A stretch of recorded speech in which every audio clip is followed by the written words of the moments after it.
Dongeng Donghua, berjuang di ranah Kaisar Dewa Xiaoyan Part 11.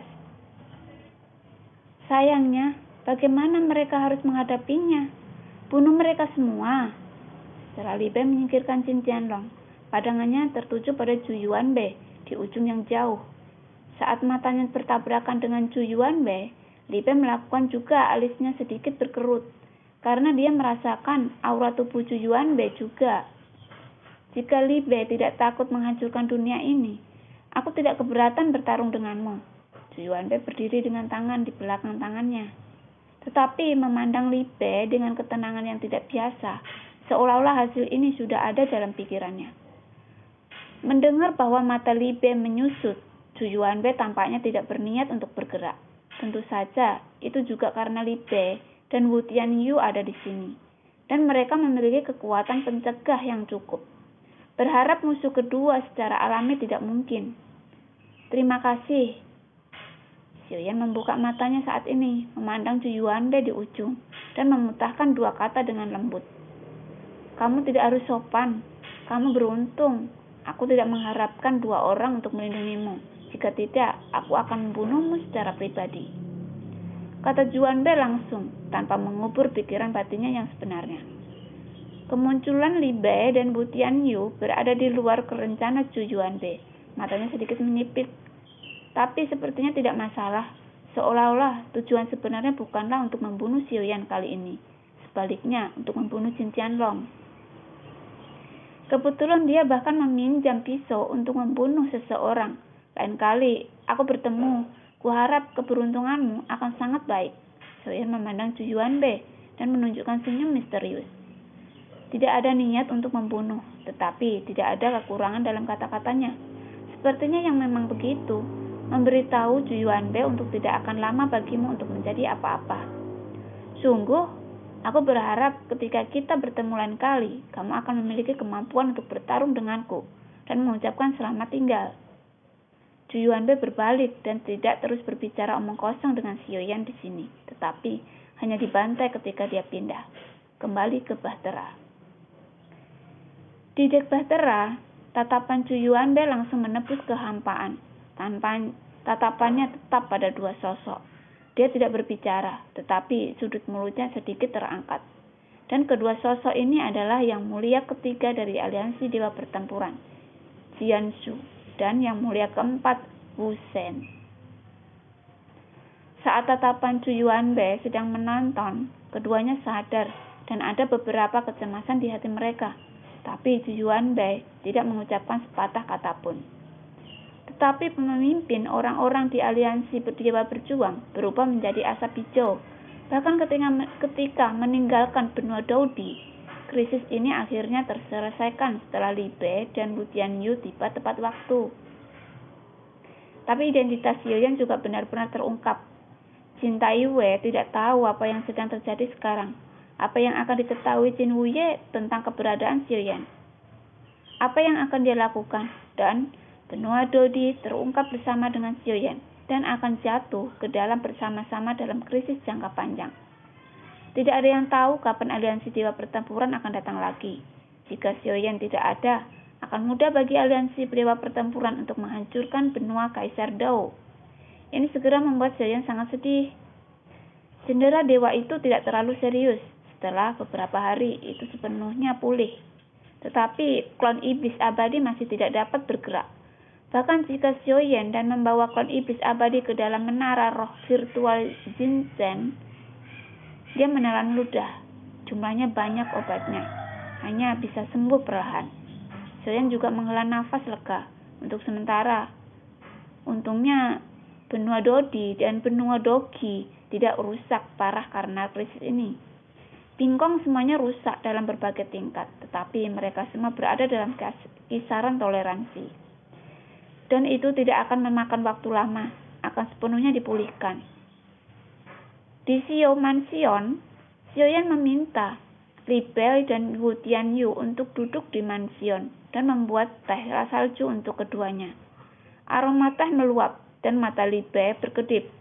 Setelah menyesap, dia penuh pujian. Teh ini sangat enak. Ekspresi Wu Tianyu lebih dingin, tetapi cangkirta di tangannya belum diturunkan. Terima kasih atas bantuanmu. Sioyan mengucapkan terima kasih lagi. Kamu sopan, kamu juga mengikuti perintah. Li Bei tersenyum. Apa kamu diperintahkan? Sioyan memandang Li Bei dengan curiga. Kami berada di bawah perintah ratu, yaitu istri yang terhormat. Li Bei berkata. Sioyan terkejut ketika mendengar kata-kata itu. Saya adalah reinkarnasi dari yang tinggi. Saudara Li Bei bisa memanggil saya Sioyan, adapun gelar yang tertinggi itu masih jauh dari saya.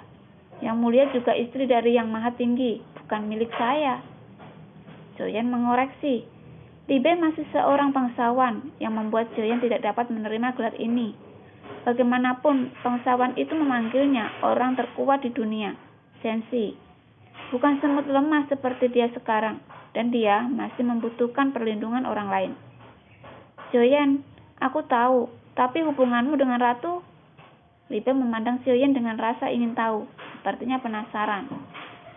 Aku adalah aku. Dia adalah istri yang terhormat, bukan milikku, kata Sioyan serius. Tapi, aku melihat yang mulia melukis penuh potretmu, dan kemudian aku ingat mengapa itu tampak begitu akrab, kata Li Bei. Sioyan terhenti sebentar, sepertinya yang mulia benar-benar merawatnya. Tapi setidaknya untuk saat ini, permaisuri memang melakukan semua yang dia bisa untuk melindunginya. Tetapi, Sioyan tidak memiliki perasaan ekstra untuk permaisuri. Aku punya sesuatu untuk ditanyakan. Aliansi Dewa Pertempuran sudah tahu tentang dunia ini. Apakah ada cara untuk menyembunyikan dunia sehingga aku tidak dapat menemukannya? Sioyan tidak ingin terjerat dalam hubungan dengan permaisuri. Jadi dia pindah topik itu juga sesuatu yang dia khawatirkan di dalam hatinya. Li Bei dan Wu Tianyu berhenti ketika mereka mendengar kata-kata itu, dan Li Bei mengerutkan kening dan berpikir. Tidak bisa bersembunyi. Wu Tianyu menjawab langsung. Bukankah benar Dodi hanya bisa terkena ini? Sioyan mengerutkan kening setelah mendengar ini. Tapi meskipun tidak bisa disembunyikan, itu bisa dipindahkan selama bergerak tidak teratur. Bahkan aliansi Dewa Pertempuran hampir tidak bisa mengunci posisinya, kata Wu Tianyu perlahan sambil meminum teh Sioyan, dan sepertinya dia berbicara jauh lebih lembut. Oh, apakah ada cara untuk bergerak? Sioyan bertanya. Metodenya tidak sulit, cukup mengatur formasi, tapi perawatan perlu menghabiskan sumber daya wilayah udara. Masalah yang paling penting adalah arah pergerakan. Begitu Anda memasuki wilayah-wilayah udara ini lain, saya khawatir Anda akan diserang. Wu Tianyu berkata perlahan. Sioyan memikirkannya, tetapi segera memikirkan sesuatu dunia sekitarnya. Istana surgawi Guanghuan. Alam dewa darah dan istana surgawi Lingyang, serta banyak dunia lain. Semuanya akan diabadikan di benua Dodi, dan benua Dou didapat bergerak menuju batas mereka. Penguasa alam dunia ini memegang darah jiwa di tangannya. Jadi tentu saja mereka tidak berani terlalu memikirkan benua Dodi. Sebaliknya, mereka datang untuk menyembah benua Dodi sebelumnya. Dan sekarang mereka langsung menjadi benua Dodi untuk mengumpulkan persembahan. Ngomong-ngomong, mereka juga dapat meminjam keselamatan mereka. Bergerak di lautan kehampaan yang luas, aliansi para dewa juga sulit untuk dikunci. Tentu saja, yang paling penting adalah bahwa Sioyan adalah tujuan sebenarnya, dan mereka tidak akan terlalu memperhatikan kelangsungan hidup benua Dodi. Bisakah senior mengatur formasi ini? Sioyan kan bertanya. Saat Sioyan membuat teh untuk Wu Tianyu dengan hormat, ketulusan di tubuhnya membuat antipati Wu Tianyu terhadap Sioyan menghilang sedikit. Tentu saja, karena Sioyan adalah reinkarnasi dewa. Setelah menghancurkan ilusi di hati Wu Tianyu, dia masih tidak bisa melepaskannya. Ya, Wu Tianyu mengangguk langsung dan menyetujui Sioyan. Terima kasih banyak. Sioyan sedang berterima kasih kepada Wu Tianyu, meskipun dia melipat tangannya dan mengepalkan tinjunya. Itu untuk sementara memecahkan keamanan benua Dodi. Tetapi dalam jangka panjang, Xiaoyan ingin benar-benar meredakan krisis di benua Dodi. Saya khawatir dari arah penyebabnya. Dia harus benar-benar merebut kembali benua Dodi dan mengatur ulang benua Dodi. Setelah sepenuhnya dikendalikan olehnya, mungkin itu bisa diselesaikan sepenuhnya. Tapi kekuatan Jin Taoe terlalu kuat, dan bahkan klon dewa asli tidak bisa melawannya. Jika dia ingin mendapatkan kembali aliansi dewa berjuang, maka Jin Tianwei adalah kuncinya. Jika Anda ingin membunuh Jin Tianwei, kecuali jika Xiaoyan melangkah ke keabadian, dan klon dewa asli mungkin dapat melawan Jin Taoe. Tentu saja ada cara lain, yaitu membiarkan Xiaoyan memiliki 9 klon yang kuat.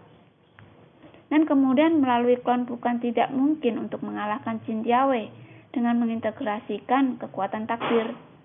Namun, tampaknya metode ini masih membutuhkan waktu, dan Xiaoyan juga sangat cemas, tetapi kecemasan tidak berpengaruh.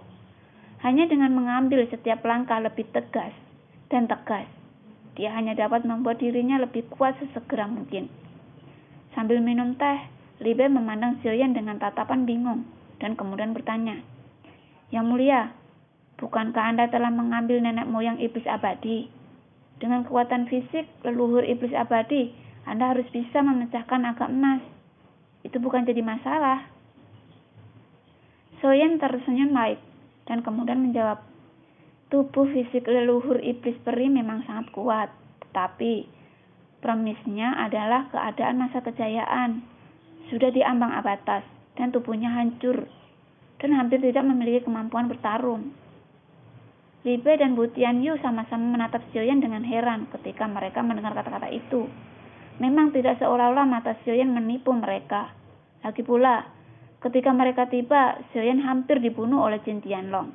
Ngomong-ngomong, Saudara Li Bei dan senior Wu Tianyu dapat mengetahui di dunia sensi, Jingkong mana yang memiliki alkimia terkuat, atau di mana ada ramuan yang dapat memperbaiki daging?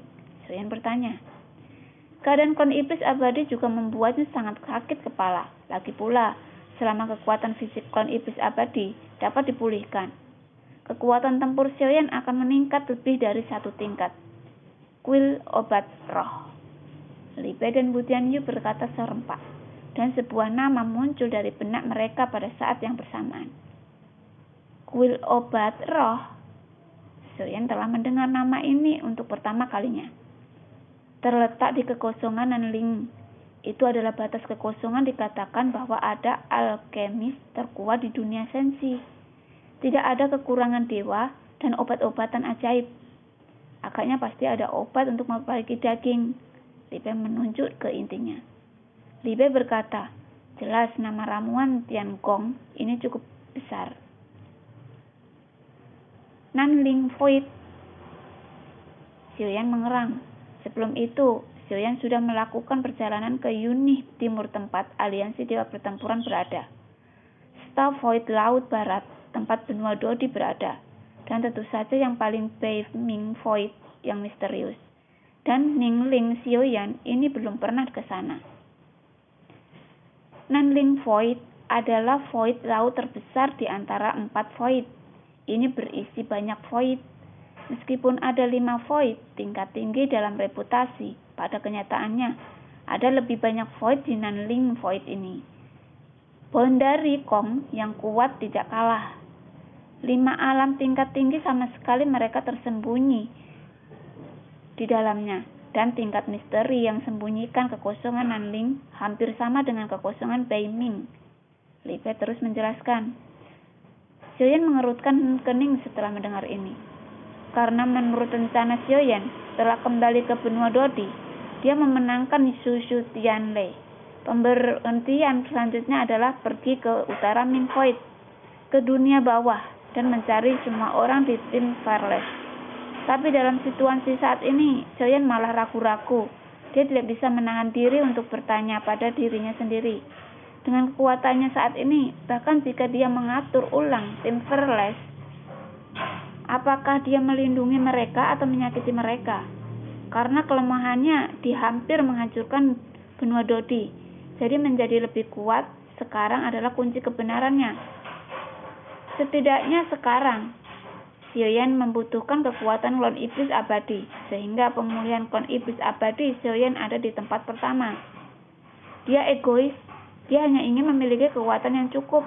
Hanya dengan cara ini, ketika mengatur ulang tim Fearless, Xiaoyan juga memiliki kekuatan untuk melindungi semua orang. Istana obat roh. Kalau begitu, pergi dan lihatlah. Xiaoyan bergumam. Kultivasi telah meninggalkan teknik alkimia terlalu lama, dan kekuatan jiwa dan teknik alkimia Xiaoyan pasti dapat dihitung. Apoteker top terakhir. Tentu saja, setidaknya sampai sekarang, Xiaoyan belum menemukan alkemis yang lebih baik yang mengejutkan Xiaoyan. Apakah kamu juga seorang apoteker? Wu Tianyu memandang Xiaoyan dengan rasa ingin tahu. Hampir tidak dipertimbangkan. Xiaoyan tersenyum dan menjawab singkat. Daging nenek moyang iblis abadi mungkin memerlukan alkemis yang kuat untuk memperbaiki pil yang dapat memperbaiki daging. Bahkan jika Anda pergi ke ramuan Tianggong, bahkan memiliki resep adalah hal yang sangat rumit. Wu Tianyu sedikit mengernyit. Dia benar-benar percaya bahwa Xiaoyan hanyalah seorang apoteker biasa. Ayo ambil satu langkah pada satu waktu. Aku selalu beruntung. Xiaoyan tersenyum. Wu Tianyu melihat senyum percaya diri di Xiaoyan. Sedikit bodoh. Jangan sembunyikan. Kebetulan kali ini kita akan pergi ke Nanling Void. Li Bei menatap Xiaoyan lagi dan berkata, apakah itu juga pergi ke kuil pengobatan roh? Tanya Xiaoyan. Li Bei menggelengkan kepalanya dan berkata, tidak, seperti kali ini, saya harus menyelesaikan beberapa masalah. Xiaoyan menyipitkan matanya dan mengerang sebentar sebelum berbicara dengan suara rendah. Apakah itu menyusup? Dibandingkan dengan invasi, sekarang lebih baik menakutkan adalah pemberontakan. Senyum Li Bei menghilang dan ekspresinya berangsur-angsur menjadi serius. Sekarang hal-hal ini diurus oleh kami sebagai reinkarnasi dari Yang Mulia. Meningkatkan kekuatan Anda adalah tugas yang paling penting. Ada tempat yang baik untuk berlatih di kekosongan Nanling. Tetapi ini adalah tempat yang sangat baik untuk meningkatkan kekuatan Anda. Untungnya 1000 tahun ini adalah waktu pembukaannya. Jadi sebaiknya Anda mencobanya. Li Bei berkata perlahan, sementara Wu Tianyu memandang Li Bei dengan tatapan aneh. Wu Tianyu, dia juga terkenal dengan ini sejauh ini. Kekuatannya tempurnya masih harus menjadi peringkat pertama. Li Bei memandang Wu Tianyu dan melanjutkan. Kamu memintanya untuk membunuh langit? Wu Tianyu bertanya dengan heran.